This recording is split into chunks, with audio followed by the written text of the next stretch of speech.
इंसान की सोच ही जीवन का आधार है। 3 राही रास्ते पर एक पेड़ के नीचे मिले। तीनों लंबी यात्रा पर निकले थे। कुछ देर सुस्ताने के लिए पेड़ की घनी छाया में बैठ गए। तीनों के पास 2 झोले थे, एक झोला आगे की तरफ और दूसरा झोला पीछे की तरफ लटका हुआ था। तीनों एक साथ बैठे और यहाँ वहाँ की बातें करने लगे, जैसे कौन कहाँ से आया, कहाँ जाना है, कितनी दूरी है, घर में कौन कौन है। ऐसे कई सवाल जो अजनबी एक दूसरे के बारे में जानना चाहते हैं। तीनों यात्री कद-काठी के समान थे, पर सबके चेहरे के भाव अलग अलग थे।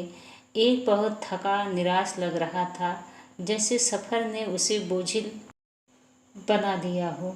दूसरा थका हुआ था पर बोझिल नहीं लग रहा था, और तीसरा अनंत आनंद में था। एक दूर बैठा महात्मा इन्हें देख मुस्कुरा रहे थे। तभी तीनों की नज़र महात्मा पर पड़ी और उनके पास जाकर तीनों ने सवाल किया कि वे मुस्कुरा क्यों रहे हैं।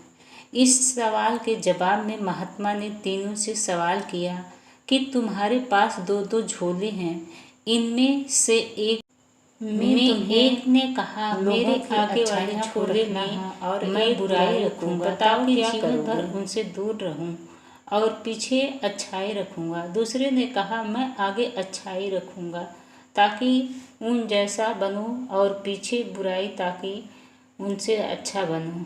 तीसरे ने कहा मैं आगे अच्छाई रखूंगा ताकि उनके साथ संतुष्ट रहूं और पीछे बुराइयां रखूंगा और पीछे के थैले में एक छेद कर दूंगा, जिससे वो बुराइयों का बोझ कम होता रहे और अच्छाइयाँ ही मेरे साथ रहे। अर्थात वे बुराई को भुला देना चाहता था।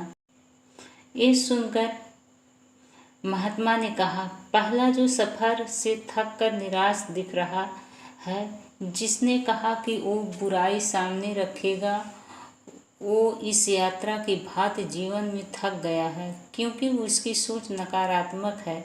उसके लिए जीवन कठिन है। दूसरा जो थका है पर निराश नहीं, जिसने कहा अच्छाई सामने रखूंगा पर बुराई से बेहतर बनने की कोशिश में वो थक जाता है, क्योंकि वे बेवजह की होड़ में है। तीसरा जिसने कहा वो अच्छाई आगे रखता है और बुराई को पीछे रख उसे भुला देना चाहता है, वो संतुष्ट है और जीवन का आनंद ले रहा है। इसी तरह वो जीवन यात्रा में खुश है। तो भाइयों और बहनों, ये थी आज की कहानी। अगर कहानी अच्छी लगी होगी तो वीडियो को लाइक कीजिएगा, शेयर कीजिएगा और कमेंट भी।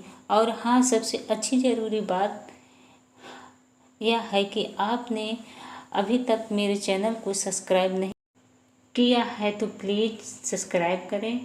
तो भाइयों और बहनों, मिलते हैं अगले वीडियो में एक और दिलचस्प कहानी के साथ। तब तक के लिए नमस्कार, धन्यवाद।